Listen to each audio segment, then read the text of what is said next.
In this episode, Heidi and I pick up our discussion from last time about bad therapy, and we continue with that story. So make sure you've listened to the previous episode before you go into this episode. My name is Justin Sunseri. I'm a licensed marriage and family therapist, and I'm joined by a friend of the podcast, Heidi Rogers. She is a licensed psychotherapist in Australia. Welcome to Stuck Not Broken. Just a couple of disclaimers here. This is not therapy. This is not specific life advice. There could very well be therapeutic interventions that we do not discuss. This should not be considered all-encompassing. This one might be a bit more potentially triggering. It does deal with a therapeutic, and I use that very loosely and in quotes, therapeutic intervention regarding sexual trauma. So please put yourself first in this one. And also, again, please listen to the prior episode before going into this one. All right, so this person goes on to say, there's two more little snippets here. So they said, I just don't want her using my quotes in a book. She said she's going to write about what her clients say. And it's my therapy session, not hers, to draw parallels from her own life to mine. So that is like another wrinkle here, or addition, a layer. Not hers to draw parallels from her own life to mine. So to me, this sounds like some self-disclosure kind of stuff, or maybe trying to normalize or relate or maybe validate, but it crosses over into a more of a friendly, non-professional kind of feel. That's kind of what I got from that. And did you hear that differently than I did? Yep, I hear the same. I hear the same thing. Yep. I will validate that for therapists. Let me just kind of play devil's advocate. We want to help. Right? And I think we would naturally say to a friend, oh, like me too, I had this thing that happened, right?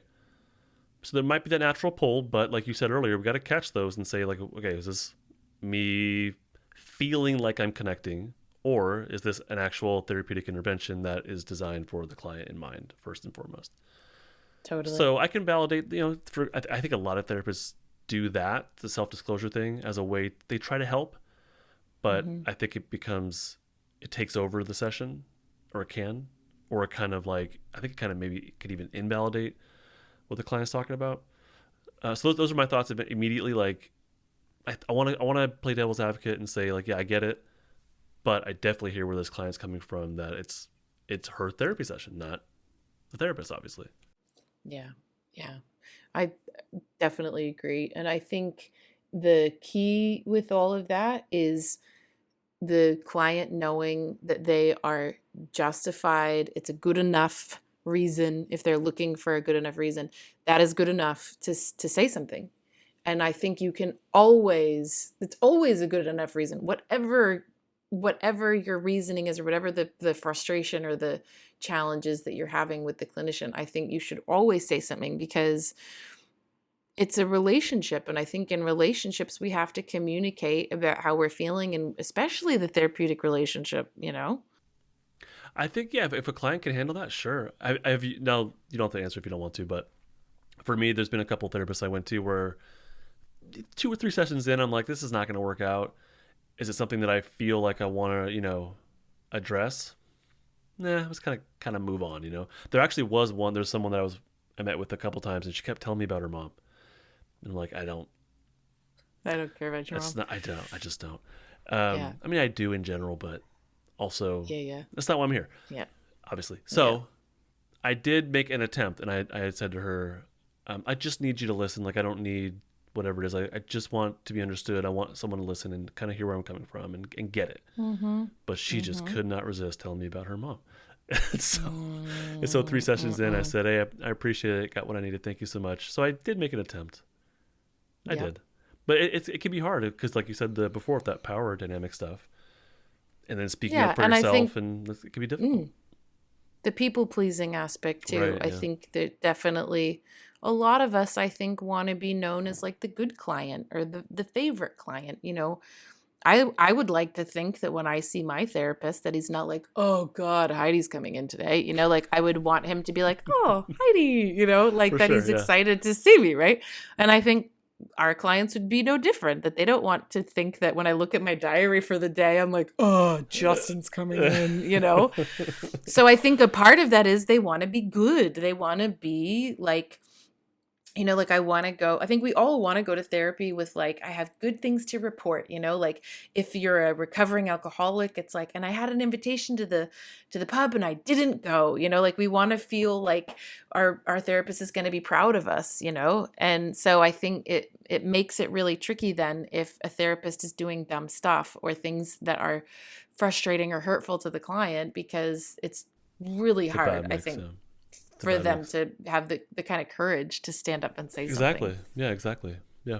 I know with my coach, she had her own podcast, and there was a time where she shared like something about a client. I'm like, that's me. She's talking about me. I felt so special. That's All right. awesome. I You made the yeah. podcast. All right.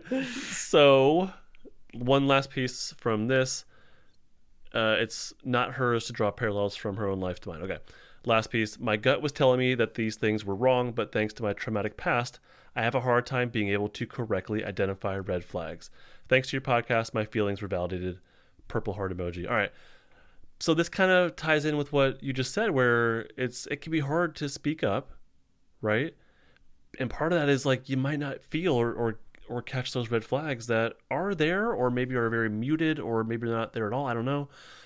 But all that ties in, and that's why the therapeutic relationship is so unique. And it's not just hanging out. It's not getting coffee. It has that feel kinda, but it's not just that, right? Yeah, yeah. I think the finding a therapist feeling like coffee is where you want to start. That it's after that first session, it felt like that was fun, that was enjoyable or whatever. Not fun necessarily, but like that was positive. Yeah. Yeah. The thing I think that this person is reflecting on, though, with the trauma background is trauma or no trauma. Most of us can relate to the experience from our childhood of feeling invalidated, or that your experience is dismissed or not real. You're upset about whatever, and the grown-ups around you go, stop being so dramatic, stop being so sensitive or whatever. And we're taught, most of us are taught growing up, that your experience isn't different, it's wrong because it doesn't match the grown-ups experience. And so the parent child dynamic then often gets replicated in the therapist client dynamic, that in the same ways, if I'm used to being invalidated or my experience is dismissed because that's how I grew up, then I will, and I don't trust my body, I don't trust the feedback my body's giving me, I don't trust my internal experience. If I sort of am trained like that from ages of 0 to 20, then when I get into therapy and I'm having that same thing of like, oh, this doesn't feel right. Well, I learned to tell that part of me to shut up a long time ago. And anytime when I was little, I was like, oh, this person creeps me out, or oh, this person makes me feel bad about myself. And then I like betrayed myself and kept going to spend time with those people. It's kind of hard to expect yourself then, if you're 30, 40, or 50, to like magically turn that on and start to trust your gut and say that, oh, this doesn't feel right. So, and that again is why therapy is so magical, because that often is the first relationship where people get to learn how to do that. And so that's again why I would always be checking in and encouraging clients to like think about, what does it feel like when I said that? Or what did that feel like when I had to cancel our appointment last week because my daughter was sick? What did that bring up in you? And having those kind of constant conversations, I think, is then what helps repair it for people, and for them to go, For sure. oh, is that Yeah. how you do it? Is that how I say, that felt really yucky in my tummy when you just said that, Heidi? Can we look, whatever, like just encouraging people to say how I feel is valid and real. And it's important for me to share that with you. And it's okay for me to share that with you. Like that is vital in therapy. This one, you said you're up for anything. I want to make sure this one has more of a sexual trauma kind of feel to it, and a little more jarring, but I want to make sure you're okay with me going forward. Okay. Yep. All right. This person says, not much to it, but they say, I'm working through grief. Therapist told me I needed to get over it. That's the first part. I'll stop there. So that's the first part. This should be pretty simple. Do you ever tell your clients to get over it? Red flag. Red flag. Red flag. Red flag. Run out of the building. Lord. I don't care what it is. If you tripped over, if you had a bad spray tan and it made you cry, dude, a therapist should never tell you to get over it. I don't care how seemingly little. It's not the Pain Olympics. Nobody's handing out medals here of who has it worse. Like, nah, that's shocking. Now, okay, I'll add to this then. All right, let's mix it up a little bit here.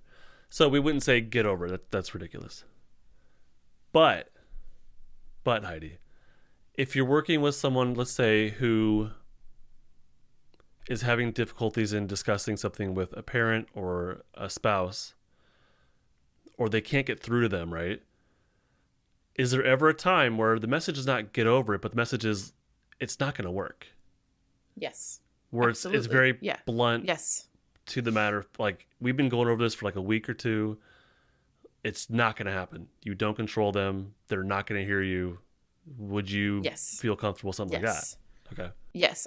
The language I'll use more often is something like, dude, I just don't know if your mom has capacity. Yeah. I just don't know if your mom has capacity to hear that. Or your narcissistic dad, I don't know if he has enough reflective capacity to ever apologize. You know, like, kind of like, sometimes I say, maybe we want to look at like grieving the parents I got versus the parents I wanted. And maybe there's some work there of the fantasy I have of how I want them to reply to me or whatever. That's what maybe get over it might look like. And then the other would be with parenting stuff, when parents say like just crazy expectations to me of like, you know, my 2-year-old should apologize, or my 3-year-old shouldn't have a tantrum, or my teenager shouldn't lie to me, or, you know, that I'm just like, I'm sitting there like, oh man, wow, that's never gonna happen. You know, like that kind of thing where they'll say the only way they listen to me is if I yell. And that's maybe if you were, you know, transcripting and recording every session, you might catch me saying in that kind of moment, they only listen when I yell, that I might say, dude, you're going to have to get over that way of thinking, because that is just not going to work. Well, I think that that's where I might say it. Yeah. And the difference is getting over it is you're shutting it down. You're shutting down the conversation and putting the responsibility completely on the client, which in this case, I don't think is appropriate. Whereas saying, you know, they're not going to hear you, they're not going to get it. That's really, it's not shutting the conversation down. It's saying this, whatever you're doing is not going to work, but what else can we do? And that maybe that's grieving some sort of relationship, or maybe that's working out some other way of communication. It's like, this is not going to work, but that's opening up. Like, we have to direct our attention elsewhere rather than saying, hey, get over it. Okay. Yeah. All right. Okay, so that was that piece. They go on to say, I was told to watch 50 Shades of Grey as a Band-Aid for my sexual trauma. Your face. Yeah. Oh my God. Is that not good advice? Dude. I'm sorry, I can't help. That is insane. Isn't it horrifying sometimes when people tell you about past experiences? I always do that in the first session with clients. I always go like, is this your first time in therapy, or what's your past experience been like with therapy? Right. And it is 90% of the time, it's not good things that I'm hearing. And it's horrifying how many clinicians out there that are doing that kind of crap. Oh my God. How that could be so re-triggering and re-traumatizing and just like flooding, and oh my God. Okay. Are you ready for it? Goes on. Yep. It gets worse. Are you up for it? Okay. Yep. All right. So I was told to watch 50 Shades of Grey as a Band-Aid for my sexual trauma. Same therapist also instructed me to masturbate, even though she knew all touch felt unsafe. Oh my God. That makes me so sad. Yeah, that's not even like worth any sarcastic laughter whatsoever. That's horrible. No. This is horrible. No. Like, this is way outside the realm of anything that I could normalize in therapy. Yeah. And that says to me, you're dealing with a clinician who knows nothing about trauma, who knows nothing about the nervous system, who knows nothing about trauma. And that, I think, is like such a key thing for people to take away from this conversation is if you have trauma in your background, which let's be honest, most of us have some kind of trauma in our background, um, Mm-hmm. you need to be reading the bio of the person you're going to see, or like, checking out their website or talking to the receptionist or whatever to find out if they have a clear understanding of trauma. And even in the first session, I would be asking them,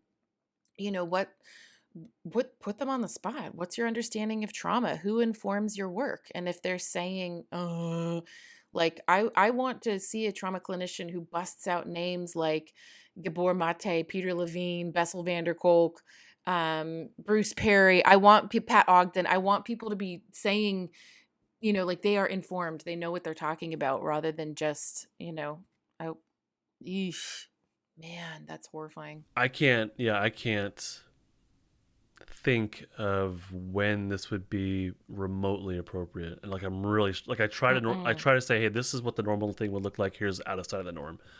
I can't even like get close to. So therapy clients, people who are in therapy listening to this, if this is happening, that's not even close to therapy. What's the problem here? Obviously, it's the advice is just, well, I don't know what the right word is, but it's wrong. But part of this is advice giving again. I mean, just on the basic level of advice giving, no, we don't know the answers. We know it can help. Maybe we know we can maybe catch people's, black and white thinking, extreme thinking. We can catch, when little shifts happen in their nervous system, and that's fine. We can do that. But do we know the answers to how to fix their problems? Not exactly, no. So yeah, I always say you're the expert on you. right. And then to parents, I always say you're the expert on your kid.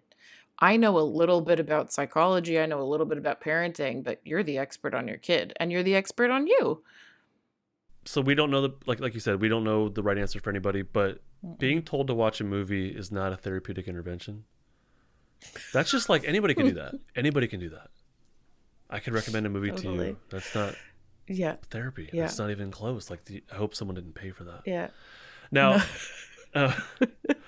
so there was someone else who had written me just another one-liner along the same vein, saying, I was recommended a movie to watch, which ended up making me feel worse about losing my dad.